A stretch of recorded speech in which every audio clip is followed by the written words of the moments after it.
अरे बच्चों, धमाका क्लास में आप सभी का हार्दिक अभिनंदन है।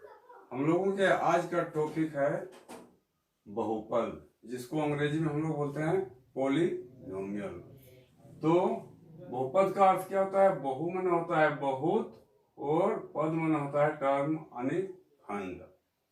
तो आज हम लोग बहुपद के संबंध में कुछ जानकारी हासिल करेंगे। चलिए, बहुपद क्या है? बहुपद क्या है? बहुपद एक विशेष प्रकार का व्यंजक है जो px equal to a0 plus a1x plus a2x² plus dot dot an x पर पावर n के रूप में रहता है। ये इसी रूप में रहता है, इसी का नाम है बहुपद। बहुपद के कुछ प्रॉपर्टी है जिसको जानना बहुत जरूरी है। चलिए हम लोग जानते हैं।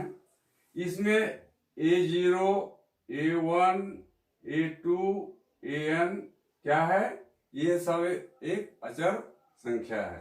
अचर संख्या को हम लोग वास्तविक संख्या, पूर्णांक संख्या भी कहते हैं। ठीक है। इसमें x, x², x पर पावर n इत्यादि क्या है? एक चर है। क्या है? ये चर है।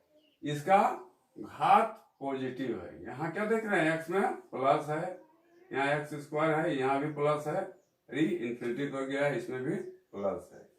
यदि चर का मान यानी इसका घात माइनस होगा तो ये बहुपद नहीं कहलाएगा। ये बहुपद नहीं कहलाएगा। जैसे इसका हम एक उदाहरण ले सकते हैं। जैसे कहीं पर लिखा हुआ है px, क्या लिखा हुआ है? px बराबर 3x पर पावर -1 या px इक्वल टू 5x पर पावर -2। ये क्या बहुपद कहलाएगा? नहीं कहलाएगा। इसको हम लोग बहुपद नहीं कह सकते हैं। इसका मतलब है कि x का जो चर है उसका घात हमेशा पॉजिटिव रहना चाहिए, तभी ये बहुपद कहलाएंगे, अन्यथा इसको हम लोग बहुपद नहीं कर सकते। अब चरों को हम लोग कौन चीज से डिनोट करते हैं? देखिए, x, x², x पर पावर n, इसको हम लोग क्या बोलते हैं? चर कहते हैं। और इसको हम लोग, इसका घात हमेशा पॉजिटिव रहना चाहिए, नेगेटिव नहीं रहना चाहिए। ठीक है।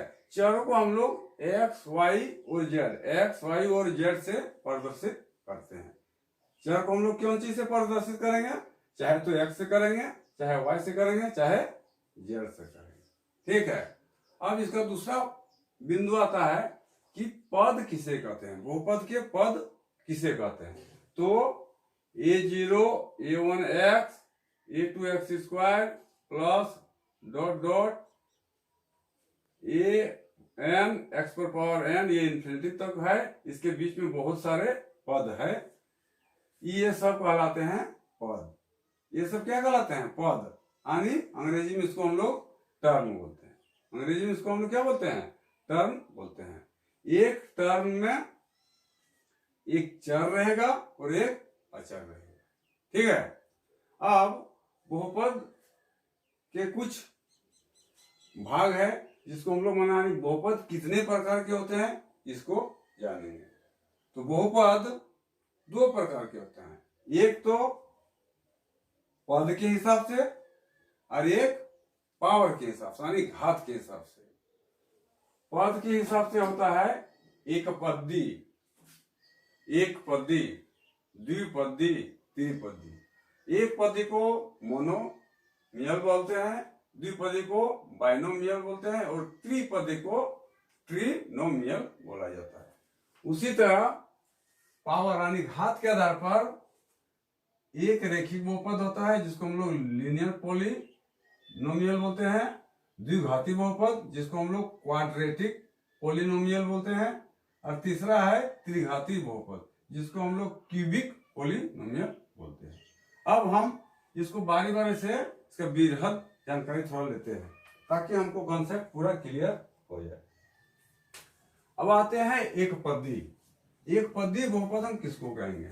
जिस बहुपद में एक ही पद रहेगा उसको हम लोग एक पदी बहुपद कहेंगे। जैसे कहीं पर px लिखा हुआ है और लिखा हुआ है क्या? 5x या px बराबर लिखा हुआ है 2x स्क्वायर। तो ये क्या है? एक पदी। क्या? क्योंकि यहाँ पर बहुपद में एक ही टर्म है। px क्या है? एक ही टर्म है। उसी तरह px नीचे भी 2x स्क्वायर। ये सब क्या है? एक पदी है। कहने का मतलब हुआ जिस बहुपद में एक ही पद रहेगा उसको हम लोग एक पदी बहुपद कहेंगे और अंग्रेजी में इसको मोनोमियल कहेंगे। ठीक है। अब आते हैं हम लोग दूसरा बाइनोमियल। बाइनोमियल पोलिनोमियल किसे कहते हैं? तो इसके नाम से ही पता चल रहा है कि बाय मतलब क्या होता है? बाय मतलब होता है दो। बाय मतलब दो। जिसमें दो बहुपद रहेगा उसको हम लोग द्विपद बोलेंगे। जैसे px इक्वल टू लिखा हुआ है कहीं पर 2x प्लस 1। क्या लिखा हुआ है? 2x plus 1। तो ये हुआ द्विपदी बहुपद का उदाहरण। क्योंकि इसमें पद कई गो है? टर्म कई गो है? दो गो है। 2x एगो हुआ, 1 एगो हुआ। कई गो है? दो गो है। इसलिए ऐसे बहुपद को हम लोग द्विपदी बहुपद यानी बाइनोमियल कहते हैं। ठीक है। अब आता है त्रिपदी। त्रिपदी हम किसको बोलेंगे? जिस बहुपद में 3 गो पद रहेगा यानी 3 टर्म रहेगा उसको हम लोग त्रिपदी कहेंगे। उदाहरण जैसे मान लिया कहीं पर लिखा हुआ है px equal to 5x square, 5x square plus 3x plus मान लीजिए 2 लिखा हुआ।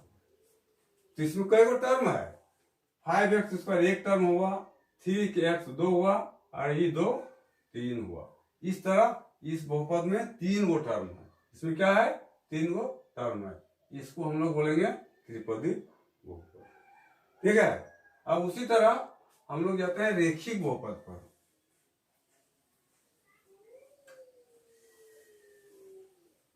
रेखिक मीन्स रेखा में। ये किसके आधार पर होता है? घात के आधार पर। घात के आधार पर तो मान लीजिए एक बहुपद है px equal to 4x plus 5। यहां पर चर जो है x है। इसका घात कितना है? इसका घात यहां नहीं दिख रहा है लेकिन यहां पर इसका घात 1 है। इसका घात 1 है। ऐसे बहुपद को हम लोग बोलेंगे रेखिक बहुपद यानी लीनियर पॉलिनोमियल। ठीक है। इसका हम दूसरा उदाहरण ले सकते हैं। मान लीजिए क्यू वाई लिया और यहां पर लिख दिया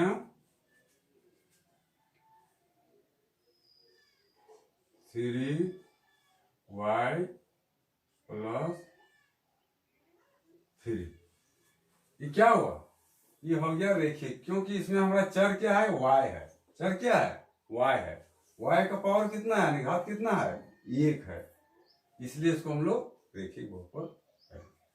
अब इसी तरह हम लोग जाएंगे द्विघाती बहुपद। द्विघाती किसको बोलेंगे?